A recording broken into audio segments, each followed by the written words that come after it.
नमस्कार बच्चों। आज हम लोग एक नया टॉपिक प्रोग्रेशन यानी कि APGP HP समांतर श्रेणी, गुणोत्तर श्रेणी और हरात्मक श्रेणी ये पढ़ेंगे। तो आज हम लोग बच्चों इसका पूरा बेसिक पढ़ेंगे और पूरे फॉर्मूले जितना भी फार्मूला पार्ट है उसका वो विथ डेरिवेशन और साथ ही साथ उस पर बेसिक एग्जाम्पल। उसके बाद फिर अगले टर्म पर मैं इसकी क्वेश्चन करीब 50 क्वेश्चन का एक सेट 2 क्लास में उसे पूरा कराऊंगा। ठीक है बच्चों, तो आज हम लोग पूरा बेसिक पढ़ेंगे APGP HP का। इंटर का एग्ज़ाम हो बच्चों, चाहे IIT का एग्ज़ाम हो, चाहे SSC का एग्ज़ाम हो, सबने देखा है ये कि इन AP का सवाल करीब करीब 60-70% रहता है, 20% करीब GP का और 10% करीब HP का। ज़्यादा चांस रहता है कि AP का ही सवाल, और उसी में बहुत ज़्यादा शॉर्ट ट्रिक हैं। तो पूरा डिटेल उसका बिल्कुल बेसिक से चलते हैं। समांतर श्रेणी, गुणोत्तर श्रेणी और हरात्मक श्रेणी। मुख्यतः हम लोग को बच्चों से समांतर श्रेणी और गुणोत्तर श्रेणी वर्क करना है। हरात्मक श्रेणी तो समांतर श्रेणी का अपोजिट है, सब लोग जानते हो। तो शुरू करते हैं इसमें। तो सबसे पहले समांतर श्रेणी कहेंगे किसे बच्चों, फटाफट एक बार बेसिक, मतलब बहुत तेजी में बताऊंगा बच्चों, लेकिन बताऊंगा सारी बातें और बहुत ज़्यादा आसान बातों पे ज़्यादा टाइम नहीं बर्बाद करूंगा। तो समांतर श्रेणी के कुछ एग्जाम्पल जिसमें जैसे 1, 2, 3, 4, 3, 5, 7, 9, मतलब क्या बच्चों की कॉमन डिफरेंस जो होगा समांतर श्रेणी अर्थमेटिक प्रोग्रेशन, तो इसमें कॉमन डिफरेंस का मतलब अगल बगल के नंबर का बाद वाले नंबर में से पहले वाले नंबर का जो अंतर होगा वो कैसा होगा, बराबर होगा, है ना। तो ये समांतर श्रेणी सब लोग जानते हो। अच्छा, अब इसमें जो इसका बेसिक फार्मूला है उसमें जैसे अगर कोई समांतर श्रेणी है और उसका फर्स्ट टर्म A है और कॉमन डिफरेंस बच्चों D है, तो सेकेंड टर्म उससे D ज़्यादा होगा, थर्ड टर्म उससे 2D ज़्यादा होगा। तो हम लोग देख रहे हैं बच्चों की first term, second term, third term. तो यहाँ से फर्स्ट टर्म सेकेंड टर्म में देखो तो सेकेंड टर्म में 1D आया है, थर्ड टर्म में बच्चों 2D आया है, फोर्थ टर्म निकालेंगे तो A + 3D आएगा। तो यहाँ 4 है तो यहाँ 3 आया है। तो हम कह सकते हैं कि nth टर्म अगर हम निकालेंगे तो चूंकि सेकेंड टर्म में 1 आया है, थर्ड टर्म में 2 आया है, फोर्थ टर्म में 3 आया है, तो nth टर्म में n नहीं आएगा बल्कि A + n-1 आएगा। एक का मान आया है तो n-1 × D, ये nth टर्म का मान हो गया। कोई भी टर्म निकालना होगा तो उसको, ये डेरिवेशन बच्चों समझने से फायदा ये रहेगा कि हम लोगों को इस फॉर्मूले की जरूरत नहीं पड़ेगी, हम लोग बिना फॉर्मूले के ये इसी कॉन्सेप्ट से सवाल लगा लेंगे, है ना। और जो जो फॉर्मूला डिस्कस होगा ना उससे संबंधित सवाल भी साथ साथ बताते चलेंगे। तो इसके आगे चले बच्चों, तो ये बेसिक कोई भी टर्म पता करने का फॉर्मूला जो हम लोग इंटर में पहले ही पढ़ चुके हैं। अब इसी से हम लोगों ने बचपन में 8th स्टैंडर्ड से भी पहले बच्चों एक फार्मूला पढ़ा है कि योग यानी सम, योग बराबर औसत गुणे औसत यानी एवरेज इनटू कुल संख्या। और औसत के लिए हम लोग जानते हैं कि अगर फर्स्ट और लास्ट को जोड़ करके आधा कर दें तो ये औसत होता है, और नंबर ऑफ टर्म का गुणा कर दें तो ये योग का फॉर्मूला बन जाएगा। तो औसत जो होता है सब लोग जानते हैं कि अगर कॉमन डिफरेंस बराबर हो तो फर्स्ट और लास्ट को जोड़ करके आधा करने पर औसत आता है, और इनटू टर्म की संख्या n है बच्चों। तो यहाँ से फार्मूला बन जाएगा। तो एक तो यही अपने आप में फार्मूला हो गया कि योग अगर निकालना है तो फर्स्ट और लास्ट को जोड़ करके आधा कर देंगे और नंबर ऑफ टर्म यानी पदों की संख्या से गुणा कर देंगे, और यहीं से एक फार्मूला और बन जाएगा बच्चों। अभी हम लोग ने पढ़ा है कि किसी भी सीरीज का लास्ट टर्म या nth टर्म जो होता है वो A + n-1 × D होता है। तो ये वैल्यू यहाँ अगर हम रख देंगे तो फार्मूला बन जाएगा Sn = फर्स्ट टर्म यानी A प्लस nth टर्म यानी लास्ट टर्म की जगह पर A + n-1 × D लिख देंगे, और divided by A + n-1 × D divided by 2 × n ये कर देंगे। फर्स्ट टर्म A है बच्चों और लास्ट टर्म अभी हम लोगों ने रखा ये रख दिया यहाँ पे, और अब ये बाई 2 इंटू एन, तो यहाँ से बन जाएगा ये 2a आ जाएगा और n बाई 2 अलग कर देंगे तो एक फॉर्मूला ये और बन जाएगा n by 2 2a plus n minus 1 into d, ये फॉर्मूला बन जाएगा। तो योग के दो फॉर्मूले हो गए बच्चों। कब किसकी ज़रूरत पड़ेगी ये सवाल पे डिपेंड करेगा, है ना। अगर हमें फर्स्ट और लास्ट टर्म पता है, फर्स्ट और लास्ट टर्म पता है बच्चों, तब हम लोग नंबर ऑफ टर्म, अभी हम लोग इसमें सवाल देखेंगे तब ये बात समझ में आएगी अच्छे से कि कब इसकी ज़रूरत पड़ेगी, कब ये अच्छा रहेगा और कब ये अच्छा रहेगा, है ना। वैसे वर्बल ऐसे बता दें कि फर्स्ट और लास्ट टर्म अगर पता है तब हम लोग ये फॉर्मूला लगाएंगे, और अगर सीरीज पूरी पता है तब हम लोग ये फॉर्मूला लगाएंगे। दोनों को अभी हम लोग एक एग्जाम्पल से समझते हैं। तो ये हो गया बच्चों nth टर्म और nth टर्म के सम का फार्मूला पार्ट हुआ। अब इतने को हम लोग पहले कुछ एग्जाम्पल से समझ लें फिर आगे बढ़ें। जैसे अगर हमें पता करना है 5, 10, 15 से लेकर के इस सीरीज का 20वां टर्म क्या होगा, 20वां टर्म क्या होगा, तो एक तरीका तो ये है कि फॉर्मूला लगा दे सीधे सीधे, a की जगह पे a plus n minus 1 into d, ये फॉर्मूला लिख दें और फॉर्मूले में वैल्यू रख दें। और दूसरा तरीका बच्चों, जो फॉर्मूला यहाँ हम लोग लगा रहे हैं उसी फॉर्मूले के कॉन्सेप्ट को यूज़ करें, है ना। तो इस सवाल में फ़र्क नहीं पड़ेगा, लेकिन इसके आगे आने वाले सवालों में फ़र्क पड़ जाएगा, है ना। हमें क्या पता करना है, इसका 20वां टर्म पता करना है। तो यही सोचे कि फर्स्ट टर्म से, ये फर्स्ट टर्म है और 20वां टर्म यहाँ से 20 में से एक कम करके 19 टर्म आगे होगा, 19 टर्म आगे होगा, 20वां टर्म 19 टर्म आगे होगा। हर टर्म में गैप 5 का है, तो 20वां टर्म जो हो जाएगा 5 से 19 टर्म आगे होगा, और हर टर्म के बीच में 5 का गैप है तो 5 का गुणा कर देंगे तो ये बन जाएगा 20वां टर्म। एक और एग्जांपल समझो बच्चों, जैसे कहा जाए तुमसे कि 13, 15, 17 से लेकर के 10वां टर्म बताओ, 10th टर्म बताओ, तो हम लोग क्या करेंगे, 13 से 10वां 9 टर्म आगे है, 10वां टर्म ये फर्स्ट है बच्चों और 10वां यहाँ से 9 टर्म आगे है, और हर गैप यहाँ पे 2 का है, हर गैप 2 का है, तो फर्स्ट से 9 टर्म आगे होगा और हर गैप 2 का है तो 2 का गुणा कर देंगे और ये जोड़ने पर हम लोगों को 10वां टर्म पता चल जाएगा। तो कोई टर्म का कोई भी टर्म पता करना, तो ये तो फॉर्मूले जैसा ही लग रहा है बच्चों, लेकिन इससे, इस नियम से को समझने से फ़ायदा ये मिलेगा हमें कि इसका उल्टा सवाल है बच्चों। अगर तुमसे ये कहा जाए, अगर तुमसे ये कहा जाए कि 22, 24, 26 में कौन सा टर्म 50 होगा, कौन सा टर्म 50 होगा। अब अगर ये सवाल लगाना होगा तो हम लोगों को फार्मूले में पूरा फार्मूला लिख के सॉल्व करना पड़ेगा।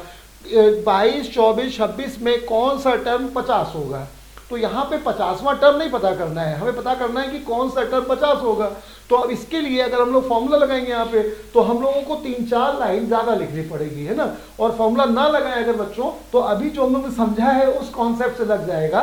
देखो कौन सा टर्म 50 होगा, तो 50 यहाँ से कितना आगे है ये देख लो, तो 50 माइनस 22 आगे है, और ये एक में गैप कितने का है, 2 का है, 2 से डिवाइड कर दो। कौन सा टर्म 50 होगा, तो 50 22 से कितना आगे है, कैसे पता चलेगा, 50 में से 22 घटाएंगे, 2 का डिवाइड कहाँ से किया, 2 ये गैप है, इस 2 का डिवाइड किया, और जो हम लोग लास्ट इससे पहले वाले सवाल में 1 घटा रहे थे वही वापस 1 जोड़ देंगे, तो ये आंसर हो जाएगा डायरेक्ट, है ना। कौन सा टर्म 50 होगा ये निकालने का ये डायरेक्ट आंसर हो जाएगा, है ना। 22, 24, 26 में कौन सा टर्म 50 होगा, तो 50 में से 22 घटाएंगे। क्यों घटाएंगे बच्चों, कितना आगे है ये पता करने के लिए। 2 का गैप है, 2 से डिवाइड करेंगे और 1 जोड़ देंगे। और ये जो बताया जा रहा है, अगर हम लोग फॉर्मूला लगाएं तो यही सॉल्विंग में 4th लाइन में आएगा। कैसे बच्चों, फॉर्मूले से सॉल्व करते हैं। तो फॉर्मूले से सॉल्व करें अगर हम, तो Tn is equal to a plus n minus 1 into d, ये करेंगे। Tn यहाँ पे कितना है, 50 है, a कितना है यहाँ पे 22 है, और प्लस n माइनस 1, n हम लोग को पता करना है, और इंटू 2, d2 है, ये रख देंगे। अब 22 को इधर लाएंगे, 50 में से 22 जाएगा और बराबर आ जाएगा n माइनस 1 इंटू 2। फिर इस 2 का डिवाइड करेंगे, 50 में 22 का घटाएंगे और इस 2 का डिवाइड करेंगे और n1 को इधर लाएंगे। तो देखो बच्चों 3-4 लाइन की सॉल्विंग के बाद हम लोग वहाँ पहुँचेंगे। तो उसी को हम देखो ये उल्टे वाले तरीके में ये फायदा कर किया जो अभी हम लोग ने समझाता है ना। नहीं तो देखो ये थोड़ा सा प्रोसीजर इसका लेंथी हो जाएगा। 1-2 एग्जाम्पल से और इसी बात को समझते हैं, ठीक है। जैसे कहा जाए कि 25, 30, 35 में कौन सा टर्म 75 होगा, कौन सा टर्म 75 होगा। 75वां टर्म नहीं पता करना है, हम लोग पता करना है कौन सा टर्म 75 होगा, ठीक बच्चों। तो यहाँ पे अभी वाले तरीके से 75 कौन सा टर्म होगा, तो 75 25 से कितना आगे है, 25 फर्स्ट टर्म है। तो ये देखेंगे कि 75 जो लास्ट वाला टर्म पता करना है ये फर्स्ट टर्म से 25 से कितना आगे है, ये पता किया। और इसमें गैप कितने का है बच्चों, 5 का, 5 से डिवाइड कर दिया, 5 से डिवाइड कर दिया। इतने टर्म आगे होगा, इतने टर्म आगे होगा किससे, पहले से इतने टर्म आगे होगा, इसलिए एक जोड़ देते हैं। तो ये हो गया डायरेक्ट आंसर, है ना। कौन सा टर्म 75 होगा, 75 में से 25 घटाएंगे, 5 से डिवाइड करेंगे और एक जोड़ देंगे, ये हो गया बच्चों। एक आध क्वेश्चन और जल्दी लिख के देख लो। जैसे कहा जाए कि 39, 37, 35 में कौन सा टर्म माइनस का 11 होगा, कौन सा टर्म माइनस का 11 होगा। ये सीरीज घटते हुए क्रम में बच्चों। तो यहाँ पर भी अगर कोई मतलब हमने अलग एग्जांपल लिया इसका कि कौन सा टर्म माइनस का 11 होगा। जब सीरीज घटते हुए टर्म में होगी तो घटते घटते वो निगेटिव में चली जाएगी, है ना। तो कौन सा टर्म -11 होगा। अब अगर हम लोग इसे फॉर्मूले से सॉल्व करें तो माइनस का 11 बराबर a plus n-1 into D, यहाँ पे -2 है। ये रख करके बच्चों हम लोग इसे सॉल्व करेंगे तो 2-3 लाइन हम लोग को कम से कम लिखना पड़ेगा, तब जाके ये सॉल्व होगा, है ना। और नहीं तो डायरेक्ट हम लोग क्या करेंगे, अभी जो नियम लगा रहे थे कि ये और ये घटते क्रम में सीरीज है तो इससे इसको घटाएंगे तो 39 और माइनस का 11, तो ये माइनस का है बच्चों। तो ये अब क्या होगा, इन दोनों के बीच में जो गैप होगा, अगर एक प्लस का है एक माइनस का है तो वो जुड़ जाएगा, और बीच का गैप वही 2 का है, 2 से डिवाइड करेंगे और फर्स्ट से इतना आगे है तो एक जोड़ देंगे। देखो ये डायरेक्ट आंसर हो गया, है ना। तो बहुत फायदा करेगा ये कई सवालों को सॉल्व करने बच्चों। तो ये ट्रिक जरूर याद रखनी है, ठीक है। इसके आगे चलें। अब जैसे ये तो हो गया nth टर्म का कुछ एग्जाम्पल। 2 तरह का एग्जाम्पल बनेगा बच्चों, या तो nth टर्म पता करना होगा, वो उसमें फॉर्मूला लगाओ या ना लगाओ बात बराबर है, लेकिन दूसरे वाले में फॉर्मूला ना लगाना अच्छा रहेगा। अच्छा, अब सम बताया गया फॉर्मूला, तो सम पर 2 सवाल देखो। जैसे ये कहा जाए, मान लो कि अगर तुमसे ये कहा जाए कि 15 प्लस 20 प्लस 25 अप टू 75, ये बताना है।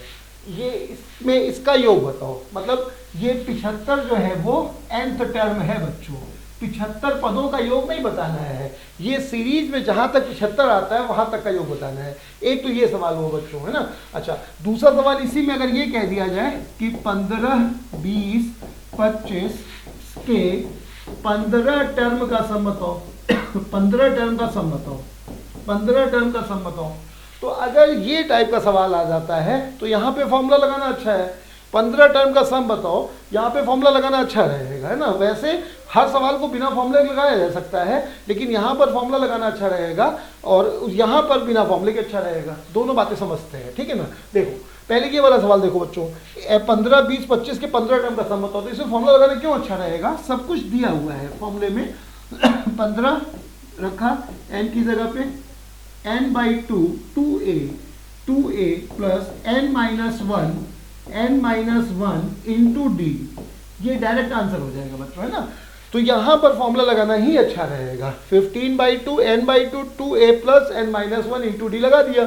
फायदा क्या था यहाँ पे कि n भी पता था, a भी पता है, कॉमन डिफरेंस भी पता है। तो इस क्वेश्चन के लिए फॉर्मूला ही अच्छा था, ठीक ना। अच्छा, लेकिन इस क्वेश्चन में आओ, इस क्वेश्चन में क्या कह रहा है कि 75 टर्म नहीं है, 75 जहाँ पे आएगा उतने टर्म का योग निकालना है। तो अब दिक्कत क्या है यहाँ पे ए पता है, कॉमन डिफरेंस भी पता है, लेकिन ये टर्म कितने हैं ये नहीं पता है हम लोगों को। तो अब हम लोग को दिक्कत ये आएगी कि अगर हम लोग फॉर्मूले से चलेंगे तो हम लोगों को पहले TN वाला फॉर्मूला लगा करके हमें पहले ये पता करना होगा कि ये टर्म कितने हैं, उसके बाद SN का फॉर्मूला लगाना होगा। तो इनसे बचने के लिए हम लोग क्या करेंगे कि अब वो वाला फॉर्मूला लगाएंगे जो इससे पहले बताया गया था कि योग बराबर फर्स्ट और लास्ट का योग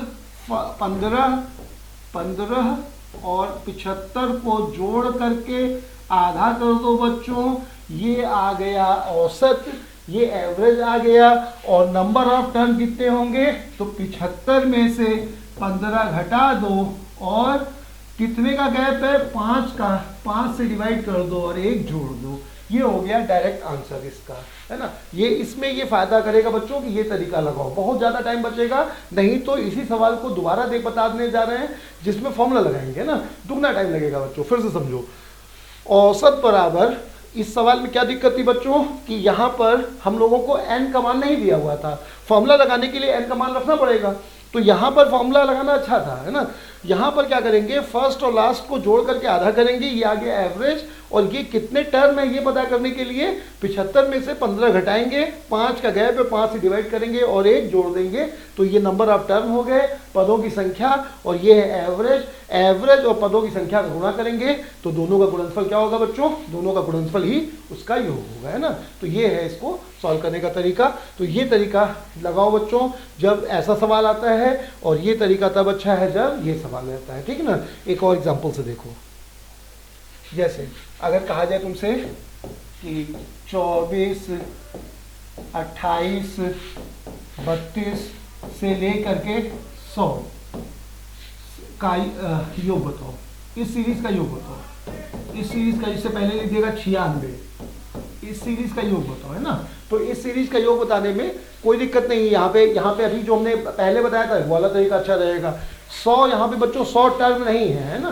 तो क्या करेंगे, देखो 24 और 100 को जोड़ करके आधा कर देंगे, ये क्या गया बच्चों एवरेज। इसमें नंबर ऑफ टर्म का गुणा कर देंगे, नंबर ऑफ टर्म कितने होंगे 100 में से 24 घटाएंगे, 4 का गैप पे 4 से डिवाइड करेंगे और 1 जोड़ देंगे। ये डायरेक्ट आंसर हो गया, कोई दूसरा स्टेप नहीं होगा, सीधे एक स्टेप में इसका आंसर निकल आएगा, है ना बच्चों। और इसी सवाल को अगर हम लोग इस तरीके से ना लगाएं और अगर हम लोग इसे बेसिक तरीके से लगाएं तो देखो कि ये सवाल अब कैसे होता है बेसिक तरीके से, है ना। बेसिक तरीके से देखो बच्चों, तो बेसिक से इसमें टाइम लग जाएगा। कैसे, पहले हम लोग TN का फॉर्मूला लगाएंगे, और TN is equal to A plus n-1 into d लगा करके हम लोग यहाँ पे A का मान रखेंगे 24, n पता करना है बच्चों, और D का मान यहाँ पे 4 है, और TN का मान यहाँ पे जो है 100 है, ये रखेंगे। यहाँ से n का मान निकलेगा, फिर हम लोग फॉर्मूला लगाएंगे तब सॉल्व होगा। तो इसीलिए इसमें थोड़ा सा टाइम ज़्यादा लगेगा, तो इस वाले को जो शॉर्ट ट्रिक है उसे सॉल्व करना अच्छा रहेगा, ठीक बच्चों। इसके आगे चलते हैं, नेक्स्ट पार्ट देखते हैं बच्चों, इसके आगे चलते हैं। अब इसमें हम लोगों ने पढ़ा भी nth टर्म पता करना और nth टर्म का योग और उससे संबंधित बेसिक सवाल, ठीक बच्चों।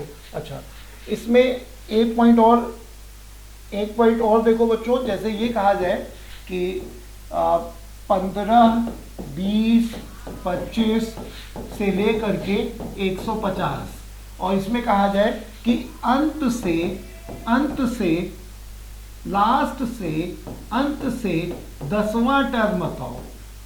10वां टर्म बताओ। तो nth टर्म पता करने में एक सवाल ये रह गया था, तो ये और देख लो। nth टर्म पता करने के बच्चों हमने बताया, nth टर्म पता करने में एक सवाल जो nth टर्म पता करना होगा और एक सवाल कौन सा टर्म ये होगा। उसी में दूसरा सवाल ये भी हो सकता है कि इसका अंत से कोई टर्म पूछा जाए, तो इसको भी तुम चाहो तो फॉर्मूले से सॉल्व करो या अभी बताए गए नियम से। एक ही बात है, 150 कौन सा टर्म होगा ये पूछा जा रहा है, तो यहाँ पर अंत से 10वां टर्म कौन सा होगा ये पूछा जा रहा है। तो यहाँ पर हम लोग अगर फॉर्मूला लिखेंगे तो 150, उससे पहले क्या होगा बच्चों 145 होगा, उससे पहले 140 होगा और लास्ट में 15 है। अंत से 10वां पद पता करना है तो फॉर्मूला लगाएंगे तो A 150 प्लस 10 - 1 इंटू डी, यहाँ पे माइनस का 5 होगा, तो फॉर्मूला लगा करके भी लिख सकते हैं, और फॉर्मूला ना लगाए तो यही जो सोचा है हम लोगों ने वही यहाँ पर कि अंत से 10वां टर्म तो 150 से पहले होगा बच्चों, तो 150 से पहले होगा तो 150 से कम होगा, और 10वां टर्म है अंत से तो कितना पीछे होगा, 9 टर्म पीछे होगा, और हर गैप कितने का है, 5 का है। तो डायरेक्ट ये इसमें फॉर्मूला लगा लो या ये लगा लो, कोई ज़्यादा अंतर नहीं है। दूसरे उल्टे सवाल में बच्चों हमने जिसमें अंतर है वो भी बताया, और जिसमें फॉर्मूले से और बेसिक से अंतर नहीं है वो भी बताया। तो ये एक तरीका, एक सवाल और होता है nth टर्म पर। तो अब तक हम लोगों ने पढ़ा बच्चों कि समांतर श्रेणी में nth टर्म व nth टर्म का सम से संबंधित फॉर्मूला और उस पर बेस प्रश्न, ठीक है ना। इसके आगे चले तो अब समांतर श्रेणी के कुछ रूल्स हैं बच्चों कि अगर कोई सीरीज जैसे 3, 5, 7, 9 एक सीरीज है जो समांतर श्रेणी में है, तो अगर कोई सीरीज समांतर श्रेणी में है तो उस पर 4 ऑपरेशन संभव है।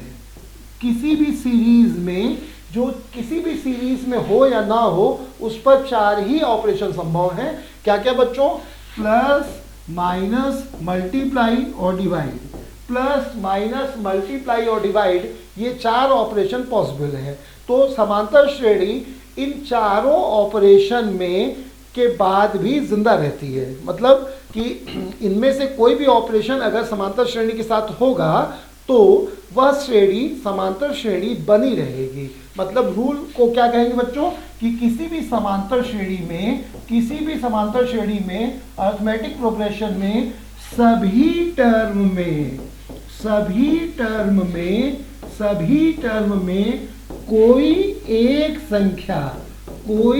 संख्या, दो बातें ध्यान देना बच्चों कि अगर कोई समांतर श्रेणी पहले से है तब उसके पहली बात कि सभी टर्म में, और कोई एक संख्या प्लस, माइनस, मल्टीप्लाई या डिवाइड करने पर कोई फर्क नहीं पड़ता, समांतर श्रेणी बनी रहेगी। इसे एक एग्जांपल से समझते हैं, ठीक बच्चों। जैसे 2, 4, 6, 8, 10 ये एक समांतर श्रेणी है बच्चों। इसके सभी टर्म में अगर हम +1 कर दें या -1 कर दें या मल्टीप्लाई बाई 2 कर दें या डिवाइड बाई 2 कर दें, तो जरा देखें क्या फर्क पड़ता है। +1 करेंगे बच्चों तो 3, 5, 7, 9, 11 हो जाएगा। -1 करेंगे तो 1, 3, 5, 7, 9 हो जाएगा। इंटू 2 करेंगे तो 4, 8, 12, 16, 20 हो जाएगा। डिवाइडेड बाई 2 करेंगे तो 1, 2, 3, 4, 5 रह जाएगा। तो ये बच्चों समांतर श्रेणी थी। इस पर एक ऑपरेशन हुआ प्लस का, एक माइनस का, एक मल्टीप्लाई का और एक डिवाइड का। तो हमने देखा कि ये भी जो बची हुई सीरीज है बच्चों वो सभी समांतर श्रेणी हैं। मतलब क्या हुआ कि समांतर श्रेणी में ये चारों ऑपरेशन किए जा सकते हैं। ऐसा नहीं है कि ये चारों ऑपरेशन सभी में किए जा सकते हैं, समांतर श्रेणी में ये चारों ऑपरेशन संभव है। इसका यूज होगा सवालों में बच्चों, अभी हम लोग इसके सवाल समझेंगे तो देखेंगे इसका क्या यूज है ना। तो कोई भी ऑपरेशन समांतर श्रेणी में पॉसिबल है, प्लस, माइनस, मल्टीप्लाई या डिवाइड, या इनमें से कोई 2 या 3 या चारों। मतलब अगर चारों ऑपरेशन एक साथ भी किए जाएंगे, कुछ मल्टीप्लाई भी किया जाए, कुछ प्लस भी किया जाए, तब भी बनी हुई बची हुई सीरीज जो होगी वो समांतर श्रेणी रहेगी। ठीक बच्चों, इसके आगे चले तो ये हो गया बच्चों समांतर श्रेणी का एक रूल। इसके अलावा समांतर श्रेणी में एक टाइप का सवाल बनेगा जिसमें हम लोगों को नंबर्स एज्यूम करने होंगे। नंबर्स एज्यूम कब करने होंगे और क्यों करने होंगे ये भी समझें। तो एज्यूम करने का फायदा है बच्चों की कैलकुलेशन थोड़ा कम हो जाता है, और एज्यूम कब करेंगे ये जब उसका फायदा होगा। फायदा कब होगा समझते हैं, है ना। तो देखो नंबर ऑफ टर्म एज्यूम करने में 2 चीजें ध्यान रखनी बच्चों। अगर number of term odd assume करने हैं, odd number of term assume करने हैं, तो जैसे 3 टर्म एज्यूम करने हैं तो a minus D, a plus D ये एज्यूम करेंगे।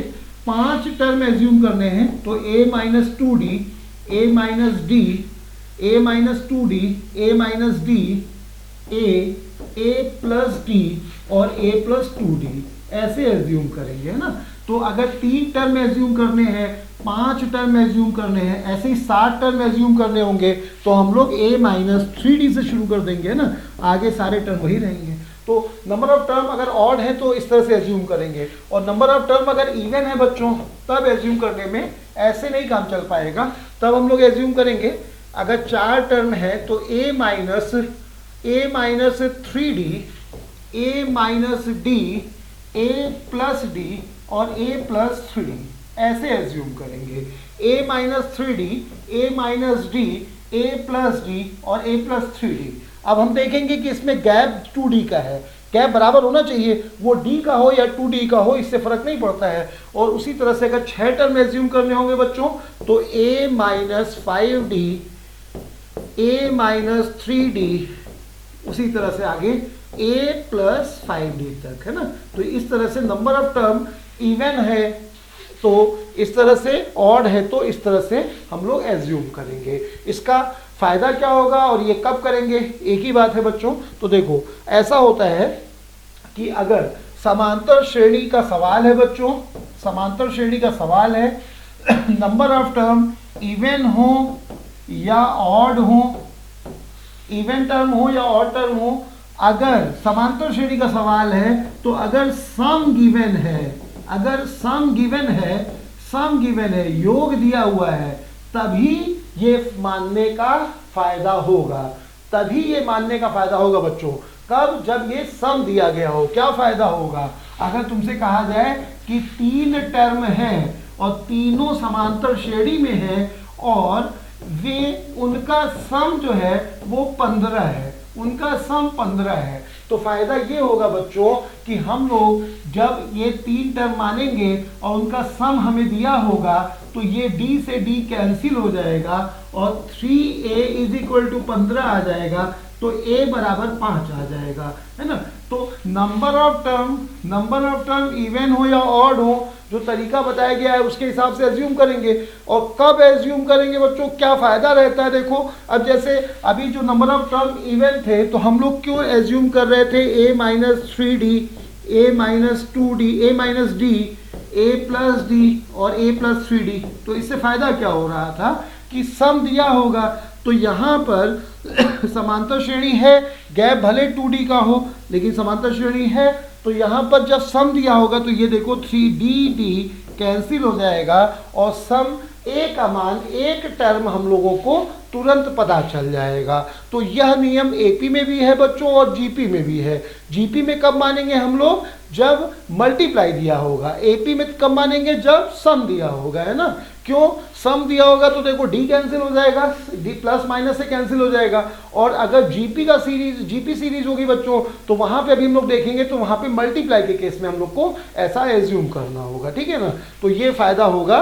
तो ये क्या क्या पढ़ लिया बच्चों हम लोगों ने, nth टर्म लास्ट से, nth टर्म का सम निकालने के दोनों फॉर्मूले, उन पर बेस्ड सवाल, इसके अलावा रूल कि किसी भी समांतर श्रेणी में कोई भी प्लस माइनस मल्टीप्लाई डिवाइड का ऑपरेशन होने पर वह AP बनी रहती है। और इसके अलावा कि अगर किसी समांतर श्रेणी में नंबर एज्यूम करने हो तो हम लोग कैसे एज्यूम करते हैं, ठीक है बच्चों, ये हम लोगों ने पढ़ा।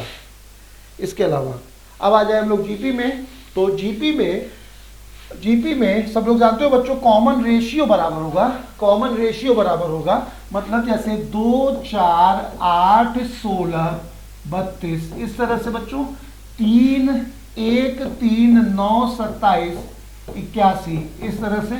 तो क्या खास बात होगी कि AR स्क्वायर, AR क्यूब, इस तरह की सीरीज होगी, इस तरह की सीरीज होगी बच्चों, है ना, AR क्यूब, इस तरह की सीरीज होगी। तो यहाँ पे भी हम लोग देख रहे हैं कि first term, second term, third term, तो थर्ड टर्म आ रहा है तो पावर 2 आ रही है, फोर्थ टर्म आ रहा है तो पावर 3 आ रही है। तो हम कह सकते हैं कि nth टर्म अगर हम लेंगे तो a तो रहेगा ही, r रहेगा, और r की पावर जितने टर्म है उससे एक कम पावर है, तो अगर nth टर्म है तो पावर n-1 होगा, ठीक बच्चों। तो ये nth टर्म निकालने के लिए फॉर्मूला हो गया। और यहाँ पे a क्या है बोलो, फर्स्ट टर्म है, और r क्या है, कॉमन रेशियो है। r कैसे पता चलता है, बाद वाले टर्म में पहले वाले टर्म का डिवाइड करके।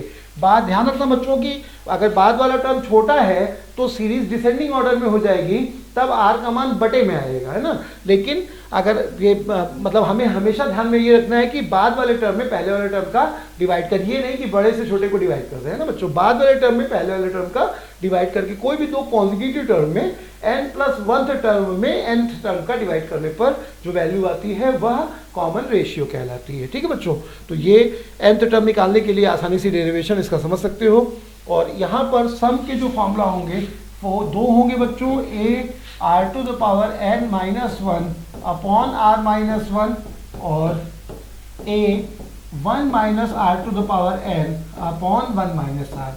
ये दो फॉर्मूला कब कब रहेगा बच्चों, ये r ग्रेटर देन 1 के लिए रहेगा और r लेस देन 1 के लिए रहेगा। हालांकि इसमें अगर कोई बच्चा गलती भी कर देता है तो भी फर्क नहीं पड़ेगा, r का मान ग्रेटर देन 1 हो या कोई भी फॉर्मूला लगा सकते हो, बस थोड़ा सा ये गलत फॉर्मूला लगाने में टाइम बर्बाद होगा, है ना, एक स्टेप बढ़ जाएगा, तो अच्छा रहेगा कि ये फॉर्मूला लगाओ। और इसमें ध्यान रखना है बच्चों कि ये nth टर्म के लिए फॉर्मूला हो गया, और सिर्फ एकमात्र सीरीज जीपी ही ऐसी है जिसके इन्फिनाइट टर्म का सम भी निकाला जा सकता है। अदरवाइज किसी भी और सीरीज के इन्फिनाइट टर्म्स का सम इन्फिनाइट ही होता है, लेकिन जीपी में इन्फिनाइट टर्म का सम निकाला जा सकता है, लेकिन हमेशा नहीं बच्चों।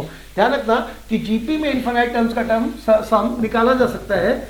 सब लोग जानते हैं कि a/1 - r होता है, और ये फॉर्मूला ऐसा नहीं है कि जैसे यहाँ पर है कि अगर r 1 से कम है तो ये फॉर्मूला लग जाएगा, r 1 से ज़्यादा है तो ये फॉर्मूला लग जाएगा। इससे किसी बच्चे के दिमाग में ये है कि अगर s इन्फिनिटी का मान a/r-1 हो सकता है क्या, अगर r 1 से कम है तब ये फॉर्मूला लग जाएगा, और r 1 से ज़्यादा है तो ये फॉर्मूला लग जाएगा।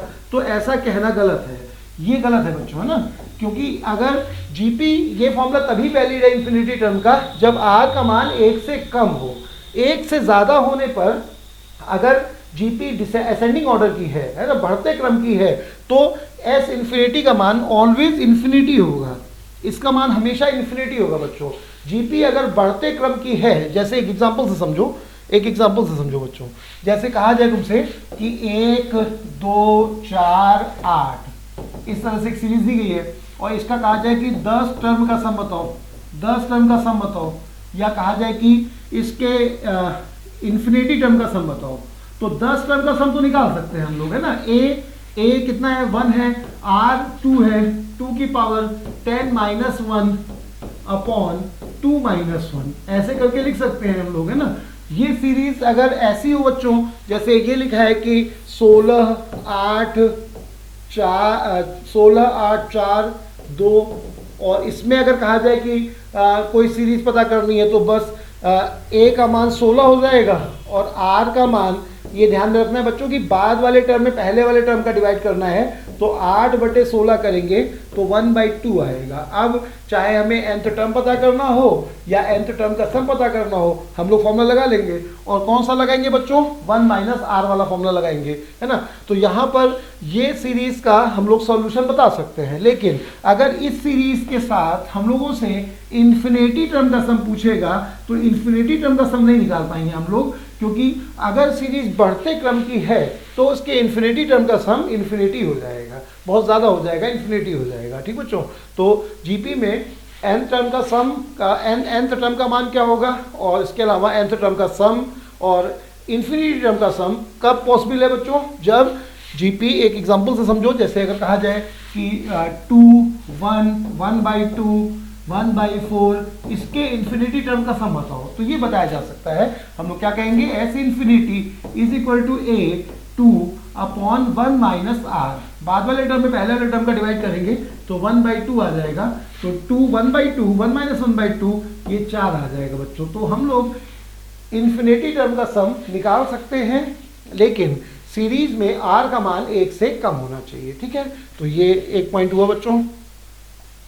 अच्छा, इसी तरह से अब जैसे एपी में कि समांतर श्रेणी चारों ऑपरेशन में सफल रहती है, प्लस माइनस मल्टीप्लाई डिवाइड, तो उसी तरह से जीपी जो है, जीपी वो चारों ऑपरेशन में सफल नहीं रहती है।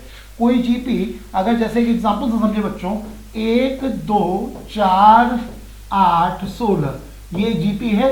इसमें अगर हम सभी टर्म में +1 कर दें या -1 कर दें या मल्टीप्लाई बाई 2 कर दें या डिवाइडेड बाई 2 कर दें, तो हम ये देखेंगे कि इन दोनों केस में जीपी नहीं रहेगी, है ना। इन दोनों केस में क्या होगा, देखो +1 करने पर ये 2 आ जाएगा, ये 3 आ जाएगा, ये 5 आ जाएगा, ये 9 आ जाएगा। तो ये 1 कम कर देंगे तो ये 0 हो जाएगा, 1 हो जाएगा, 3 हो जाएगा, 7 हो जाएगा। तो अब अगर बच्चों प्लस माइनस करेंगे तो क्या होगा कि जीपी दो ऑपरेशन प्लस व माइनस के प्रति असंवेदनशील है। मतलब यहाँ पर प्लस या माइनस अगर होता है तो संवेदनशील है, सॉरी असंवेदनशील है मल्टीप्लाई और डिवाइड के लिए। मतलब अगर मल्टीप्लाई और डिवाइड होगा तो जीपी बनी रहेगी, और प्लस या माइनस होगा तो जीपी सीरीज नहीं रहेगी, है ना। जीपी में देखो प्लस या माइनस किया गया तब जीपी नहीं रहेगी, कोई और सीरीज बन जाएगी या कोई भी सीरीज नहीं रहेगी। लेकिन अगर उसमें मल्टीप्लाई या डिवाइड करते हैं तो फर्क नहीं पड़ता है। एग्जाम्पल से समझो बच्चों, जैसे 2, 4, 8, 16, इसमें अगर हम लोग 2 का मल्टीप्लाई कर दें तो ये 4, 8, 16, 32 बन जाएगा। 2 का डिवाइड कर देंगे तो 1, 2, 4, 8 बन जाएगा। दोनों केस में देखेंगे कि ये सीरीज जीपी है बच्चों और ये सीरीज जीपी है। तो जीपी के लिए एक रूल और हो गया कि जीपी प्लस व माइनस पर जो है जीपी नहीं रहेगी। तो कोई सीरीज में अगर कोई क्वेश्चन सॉल्व करना है, उसमें हम लोग कोई टर्म जीपी में एज्यूम करते हैं तो उस टर्म के साथ प्लस या माइनस का ऑपरेशन नहीं करेंगे, ये ध्यान रखना होगा। मल्टीप्लाई और डिवाइड का ऑपरेशन कर सकते हैं, उसमें जीपी बनी रहेगी। ठीक बच्चों, इसके अलावा नंबर ऑफ टर्म एज्यूम करने का तरीका। तो जीपी में नंबर ऑफ टर्म एज्यूम करने के लिए बच्चों जैसे एपी में था वैसे जीपी में है। नंबर ऑफ टर्म अगर ऑड है तो एज्यूम करने के लिए ए आर मानेंगे। 3 टर्म है तो 5 टर्म है तो AR² ए आर और AR² मानेंगे। इसी तरह से अगर नंबर ऑफ टर्म इवन है तब A/R³ AR³ मानेंगे। 6 टर्म है तो AR⁵ A/R³ AR⁵ और AR⁵ मानेंगे। तो इस तरह से नंबर ऑफ टर्म एज्यूम करने का तरीका जैसे समांतर श्रेणी में था वैसे यहाँ पे भी है बच्चों। कब ये मानेंगे और क्या फायदा होगा इसका, तो देखो यहाँ पे सॉरी तभी ये मानेंगे बच्चों जैसे 3 टर्म है तो जीपी में अगर मल्टीप्लाई गिवन होगा, जीपी में टर्म एज्यूम करने का फायदा तब होगा बच्चों जब मल्टीप्लाई दिया होगा। एपी में फायदा कब होगा बच्चों, जब सम दिया होगा। क्यों सम दिया होगा तो वहां पे सम दिया होगा तो डी कैंसिल हो जाएगा, ए का मान आ जाएगा। और यहाँ पे मल्टीप्लाई दिया होगा तो देखो आर से आर कैंसिल हो जाएगा और A³ बराबर जो भी मल्टीप्लाई में दिया है, मान लो 216 दिया गया है तो R³ बराबर 6 आ जाएगा, 216 या 6 का क्यूब। इस तरह से बच्चों तो ये सवालों में हम लोग इसे और समझेंगे। तो जब मल्टीप्लाई दिया होगा तभी जीपी के टर्म को इस तरह से एज्यूम करने का फायदा है। थोड़ा जुकाम है बच्चों मुझे। तो ये हो गया बच्चों एपी और जीपी में हमने तुम्हें बेसिक बताया। जीपी में क्या क्या पढ़ा हम लोगों ने, nth टर्म का सम, उस पर बेसिक सवाल, इन्फिनिटी टर्म का सम, जीपी में रूल्स कि कब जीपी में कौन से ऑपरेशन संभव है, और इसके अलावा नंबर ऑफ टर्म एज्यूम करना होगा बच्चों तो क्या एज्यूम करेंगे अगर नंबर ऑफ टर्म इवन है और या ऑड है, और कब एज्यूम करेंगे जब मल्टीप्लाई गिवन होगा। ठीक है, ये हम लोगों ने पढ़ा। इसके अलावा एचपी में बच्चों कुछ खास नहीं। एचपी में सिर्फ ये ध्यान में रखना है कि जिस सीरीज के सभी टर्म का रेसिप्रोकल, जिस सीरीज के सभी टर्म का रेसिप्रोकल समांतर श्रेणी में हो, जिस सीरीज के सभी टर्म का रेसिप्रोकल जैसे 1, 1/2, 1/3, 1/4, 1/5, ये एक सीरीज है बच्चों। तो इसके सभी टर्म का रेसिप्रोकल, तो 1 का रेसिप्रोकल 1 ही होगा, 1/2 का रेसिप्रोकल 2 होगा, 1/3 का 3 होगा, 1/4 का 4 होगा, 1/5 का 5 होगा। तो 1, 2, 3, 4, 5 ये रेसिप्रोकल, अगर ये एचपी में इसलिए है कि इसका रेसिप्रोकल एपी में है। तो ये बच्चों एचपी में और कुछ खास नहीं है, सारा कुछ जो है समांतर श्रेणी के हिसाब से ही सॉल्व होगा। जैसे एक क्वेश्चन से समझो, एक क्वेश्चन से समझो बच्चों। जैसे मान लो लिखा है, जैसे लिखा है कि 5 जैसे लिखा है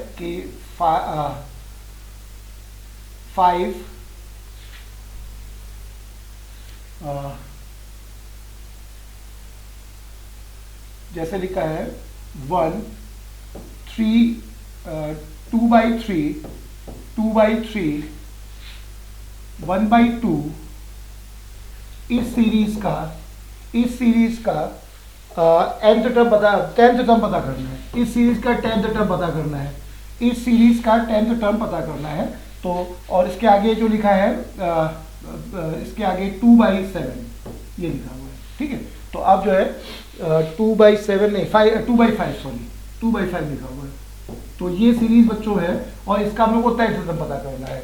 तो ये सीरीज को देखा हम लोगों ने, तो ये हमें समांतर श्रेणी में नहीं दिख रही है, ना ही ये जीपी में दिख रही है। इसे पलट के देखेंगे तो 1 3/2 2/1 5/2 और अब ये सीरीज अब हमें दिख गई कि 1 1.5 2 और 2.5। तो ये सीरीज एपी में है। तो हम लोगों को अगर इस सीरीज का 10th टर्म पता करना है तो हम लोग क्या करेंगे, इसका रेसिप्रोकल चूंकि एपी में है अतः ये एचपी में है, तो एचपी के लिए अलग से कोई फॉर्मूला नहीं देखना है, एपी का ही फॉर्मूला लगा करके उस सीरीज को पलट देंगे, है ना। जैसे इसके हम लोग को 10th टर्म पता करना है तो इस एपी के 10th टर्म पता कर देंगे। कैसे पता करेंगे बच्चों, फॉर्मूला लगा लो, या बिना फॉर्मूले के 10th टर्म पता करना है तो कितने टर्म आगे होगा, 9 टर्म आगे होगा। और एक पद के बीच में गैप कितने का है, ये 1.5 है, ये 1.5 है बच्चों, ये 2 है, ये 2.5 है, तो 0.5 का गैप है।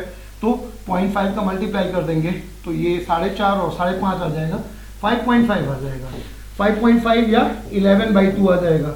और 11/2 अगर इस सीरीज का nth टर्म है, इस सीरीज का nth टर्म है, 10th टर्म है, तो इस सीरीज का 10th टर्म क्या हो जाएगा बच्चों, इसी को पलट देंगे तो आंसर हो जाएगा इसका 11/2 का अपोजिट यानी 2/11।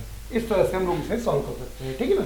मतलब अगर कोई एचपी में कोई सवाल आता है, कोई सीरीज, कैसे पता चलेगा बच्चों कि एचपी में है, अगर हमें ये पता है कि वो एपी जीपी एचपी का सवाल है तो उसमें एपी और जीपी अगर नहीं है तो निश्चित रूप से वो एचपी ही होगी।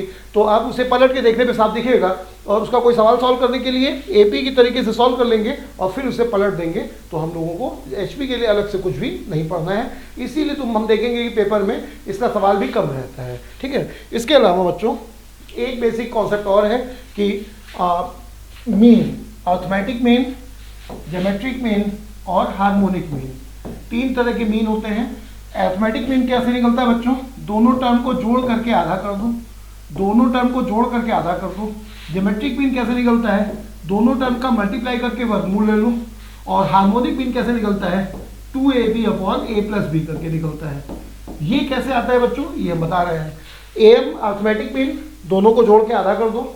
ज्योमेट्रिक मीन, दोनों का, ये कैसे आता है ये भी बता रहे हैं, ये कैसे आता है ये भी बता रहे हैं। और ये तो रूल ही होता है अर्थमेटिक मीन, दोनों को जोड़ के आधा कर दो, है ना। ये कैसे आता है बच्चों, ए और बी का ज्योमेट्रिक मीन पता करना है तो मान लो कि ए और बी का ज्योमेट्रिक मीन x है, मान लो ए और बी का ज्योमेट्रिक मीन x है। अब ये चूंकि मीन है तो यहाँ पे मीन बीच में लाई करेगा और यहाँ से हम कह सकते हैं कि x/a is equal to b/x, ये आ जाएगा।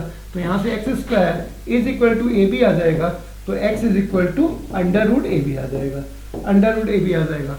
और हार्मोनिक भी निकालने के हार्मोनिक भी निकालने के लिए बच्चों ये 2ab/a+b कैसे आ जाता है, तो देखो अगर a व b अगर HP में है और हम लोग को इसका हार्मोनिक भी निकालना है तो अभी हम लोग ने क्या पढ़ा था कि HP के लिए अलग से कोई फॉर्मूला नहीं होता है बच्चों।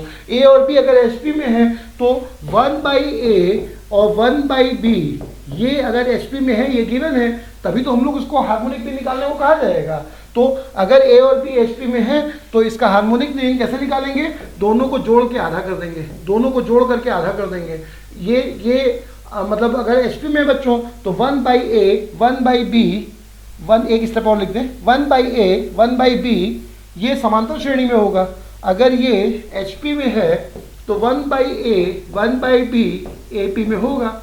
और अगर 1/a 1/b AP में है बच्चों तो यहाँ से इसका अर्थमेटिक मीन कैसे निकलेगा, 1/a प्लस 1/b को जोड़ करके आधा करेंगे और ये क्या बन जाएगा, ये बन जाएगा a plus B upon 2ab और ये अर्थमेटिक मीन आ जाएगा बच्चों। तो इसी का उल्टा कर देंगे तो ये फॉर्मूला बन जाएगा 2ab upon a plus b. तो arithmetic mean a plus b by 2, geometric mean √ab और harmonic mean 2ab upon a plus b.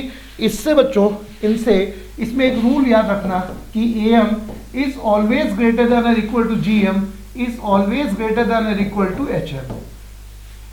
ये रूल याद रखना यहाँ से, यानी कि a plus b by 2 is always greater than और equal to √ab is always greater than और equal to 2ab upon a plus b. ये बच्चों इसका बहुत ज़्यादा यूज आया होगा, इसका बहुत ज़्यादा यूज रहेगा।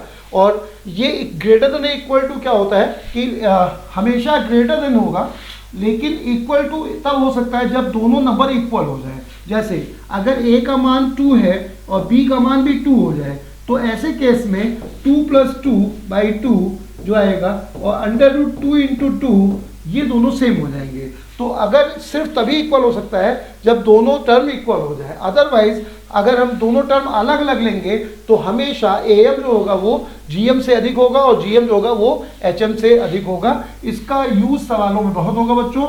इसको प्रूफ भी आसानी से तुम समझ सकते हो कि जैसे फर्स्ट को प्रूव करना है हमें, तो a plus b by 2 is greater than और इक्वल टू ab प्रूव करने के लिए हमें ये प्रूव करना होगा कि a plus b by 2 minus का √ab is always greater than और इक्वल टू 0।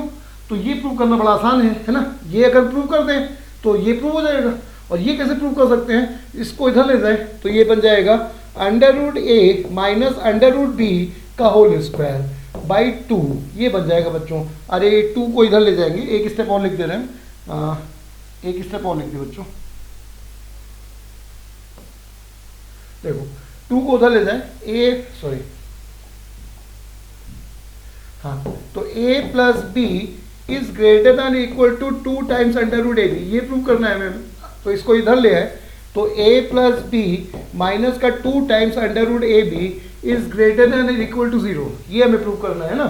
ये प्रूव कैसे हो सकता है, इसको हम लोग लिख सकते हैं √a का स्क्वायर, इसको लिख सकते हैं √b का स्क्वायर और माइनस का 2 times √a √b is greater than equal to 0 और इतने को हम लोग लिख सकते हैं √a माइनस √b का होल स्क्वायर, ये लिख सकते हैं। और अब यहाँ से ये प्रूव हो गया कि चूंकि √a माइनस √b का होल स्क्वायर ये 0 से बड़ा होगा, क्योंकि ये कोई भी नंबर का स्क्वायर, किसी भी नंबर का स्क्वायर ज़्यादा से ज़्यादा 0 हो सकता है। और वो 0 कब होगा बच्चों, तो ये प्रूव भी कर सकते हैं कि यहाँ से ये 0 तब होगा जब a बराबर b हो जाए, है ना। तो a बराबर b के होने पर ये दोनों बराबर भी हो जाते हैं, इसीलिए ग्रेटर देन और इक्वल टू का साइन लगता है। तो ये हो गया बच्चों कंप्लीट। अब हमने बताया कि जो समांतर श्रेणी, गुणोत्तर श्रेणी और ऋणात्मक श्रेणी का पूरा बेसिक बताया हमने, उसके सभी फॉर्मूलों का डेरिवेशन बताया और अब हम लोग उसमें जो बेसिक कुछ सवाल जो है वो बताए। और इसके अलावा बच्चों इसमें हम लोग जो है आगमन विधि का बहुत अच्छा इससे यूज़ रहेगा और एक आध इसमें फार्मूला थोड़ा सा जो नए अभी इधर पेपरों में आए हैं तो उसमें से एक फार्मूला बच्चों और देख लो। जैसे इस तरह का आया है पेपर में सवाल कि अगर सीरीज इस तरह से हो बच्चों कि फर्स्ट नंबर 1 हो, सेकंड नंबर 1 + 2 हो, थर्ड नंबर 1 + 2 + 3 हो, 1 + 2 + 3 हो, फोर्थ नंबर 1 + 2 + 3 + 4 हो, ऐसे हो। तो अब अगर कहा जाए, मतलब जैसे क्वेश्चन से समझो इसे कि एक आदमी पहले दिन 1 रुपया, दूसरे दिन 1 + 2 रुपया, तीसरे दिन 1 + 2 + 3 रुपया, फोर्थ डे 1 + 2 + 3 + 4 रुपया। इस तरह से अगर इस टाइप की कोई सीरीज है और उसका योग निकालना है, मतलब अगर कहा जाए इसमें कि 1 माह की आय बताओ, 1 माह की आय बताओ, अगर इस सवाल को ये पूछा जाए इसमें, तो ये सवाल जो है होता प्रूफ बच्चों ये समांतर श्रेणी के नियम से ही है, इसलिए ये यहाँ पे आ सकता है। नहीं तो ये जो सवाल है, ये जो सीरीज है, ये AP, GP या SP तीनों ही नहीं है। है ना। तो इसका जो फॉर्मूला अलग से जो है समझ सकते हो, इसका फॉर्मूला होता है n+1 n+2/6, ये फॉर्मूला होता है बच्चों इसका। और ये फॉर्मूला कैसे आ जाता है, ये फॉर्मूला तो इसका डेरिवेशन समझो तो और सवालों में भी ये काम आएगा। मतलब जैसे मान लो कहा जाए कि 2 दिन की इनकम बताओ, या कहा जाए कि 3 दिन की इनकम बताओ, तो 3 दिन की इनकम कितनी हो रही है, यहाँ पे 6, 3 9 और 1 10 हो रही है। यहाँ रख दो बच्चों, n की जगह 3 रख दो, तो 3 × 4 × 5 और बटे 6, तो 3 दूनी 6 और ये 10 आ जाएगा। तो 3 दिन की इनकम यहाँ से जोड़ के 10 आ रही है, यहाँ रख के भी 10 आ रही है ना। तो ये इस सवाल का, इसका जैसे 1 माह की इनकम पूछ रहा है तो n की जगह पे 30 रख दो, तो 30 × 31 × 32 बटे 6, ये आंसर हो जाएगा। 6 पंचे 30, 1 गुणा कर लोगे, इसका आंसर आ जाएगा ना। तो ये हुआ बच्चों 1 माह की इनकम। लेकिन ये देख लो कि ये फॉर्मूला कैसे आ जाता है, तो इससे बाकी फॉर्मूले कैसे आए होंगे इसका भी आइडिया लग जाएगा, है ना। तो देखो ये फॉर्मूला कैसे आता है बच्चों, तो देखो सब लोग समझते हो कि सम, सिग्मा और इंटीग्रेशन तीनों एक ही है बच्चों, है ना। सम को कोई अगर ऐसे खींच दे सम को इधर से कोई घसीट दे तो ये सिग्मा बन जाएगा, और कोई ऐसे खींच दे तो ये इंटीग्रेशन बन जाएगा, है ना। को तो सम, सिग्मा और इंटीग्रेशन तीनों एक ही बात है ना। तो और सब लोग जानते हैं कि सिग्मा, अगर ये कह दिया जाए कि 1 + 2 + 3 अप टू n, तो इसको हम लोग सिग्मा n कह सकते हैं। सिग्मा n का मतलब 1 से n तक का योग, सिग्मा n का मतलब 1 से n तक का योग। तो अब अगर हम लोग nth टर्म का सिग्मा ले लेंगे तो उस सीरीज का योग आ जाएगा। तो यहाँ पर एक सीरीज जो हम लोग को पता करनी है, 1 + 2, फर्स्ट टर्म इसका 1 है, सेकेंड टर्म 1 + 2 है, थर्ड टर्म 1 + 2 + 3 है। इसी तरह से बच्चों nth टर्म इसका होगा 1 + 2 + 3 अप टू n होगा। तो इस सीरीज का अगर हमें जो योग निकालना है तो कैसे, अभी सिग्मा n लेंगे तो सिग्मा n सब लोग जानते हैं बच्चों, बेसिक 2 फॉर्मूला, सिग्मा n का मान होता है n+1/2 और सिग्मा n² का मान होता है n+1 2n+1/6। ये फॉर्मूला हमें आना चाहिए, और ये फॉर्मूला सबको आता भी है पहले से, ये सीरीज में पढ़ोगे बच्चों इसे, है ना। तो ये इस सीरीज में अगर हमें nth टर्म का सम निकालना है तो हम लोग क्या करेंगे कि सिग्मा n लेंगे, और यहाँ का जो nth टर्म है वो 1 2 3 से लेके n का ये सम है, तो इसका nth टर्म n+1/2 है, क्योंकि इसका योग तो हम लोग जानते ही हैं कि सिग्मा n क्या होता है। तो ये nth टर्म इसका n+1/2 है, और हम लोग जानते हैं कि nth टर्म का सिग्मा लेने पर सीरीज का सम आ जाता है। तो जैसे सिग्मा n लेने पर 1 से n तक का सम आ जाता है, उसी तरह से इसके nth टर्म का सिग्मा ले लेंगे तो इस सीरीज का सम आ जाएगा, है ना। तो इसका nth टर्म ये है बच्चों, तो इसका सिग्मा ले लेंगे तो इस सीरीज का सम आ जाएगा। तो इसका सिग्मा ले लो बस। तो क्या करेंगे, सिग्मा n+1/2 ये आ जाएगा, और अब 1/2 बाहर ले लेंगे, और सिग्मा n² और प्लस 1/2 बाहर ले लेंगे, sigma n² plus sigma n कर देंगे। सिग्मा n² 1/2 सिग्मा n², ये फॉर्मूला रख देंगे, n+1 2n+1/6 और सिग्मा n+1/2 ये रख देंगे बच्चों। और अब यहाँ से n+1/2 कॉमन मिल जाएगा, तो n+1/2 कॉमन मिल जाएगा, 2 पहले से ही था, और ऊपर सॉल्व करेंगे तो n+1/2 कॉमन मिल गया, तो 2n+1/3 आ जाएगा और +1 आ जाएगा, 2n+1/3 आ जाएगा और +1 आ जाएगा। यहाँ से सॉल्व करेंगे तो यही फॉर्मूला बन जाएगा बच्चों। ये एक लाइन और लिख दे रहे हैं हम, एक लाइन और बची है तो पूरा लिख दें। हाँ, तो देखो बच्चों क्या था, n+1/2 × 2, और यहाँ से 2n+1/3 है ये, और +1 है, तो 3 उधर जाएगा, तो 2n+4 आ जाएगा, 2 कॉमन ले लेंगे, n+2 आ जाएगा, डिवाइडेड बाई 3। ये आ जाएगा। अब ये 2 से 2 कैंसिल हो जाएगा और फॉर्मूला बन जाएगा n+1 n+2/6। तो ये फॉर्मूला भी इस शीट के इसमें क्वेश्चन में काम आएगा। ठीक बच्चों, तो हम लोगों ने अभी समांतर श्रेणी एपीजीपीएचपी का पूरा बेसिक एंडोटर्म सम सभी का फॉर्मूला और उसके बेसिक सवाल कुछ पढ़े, कुछ नई सीरीज देखी। अगली क्लास में हम लोग इसके क्वेश्चंस पे आएंगे और करीब 50 क्वेश्चन का अच्छे सवाल होंगे बच्चों उसमें, और उसमें आगमन विधि के भी अलग से सवाल होंगे और जो भी पढ़ाया गया है हर एक टाइप का उसमें अलग से क्वेश्चन होगा। तो वो हम लोग फिर से अगली क्लास में पढ़ेंगे। तो ठीक है बच्चों, उसमें हम लोग अभी अगली क्लास से पहले हम तुम्हें उसका PDF टेलीग्राम पे अपलोड कर देंगे, उसके क्वेश्चंस देखना, साथ में सवाल लगाएंगे। ठीक बच्चों।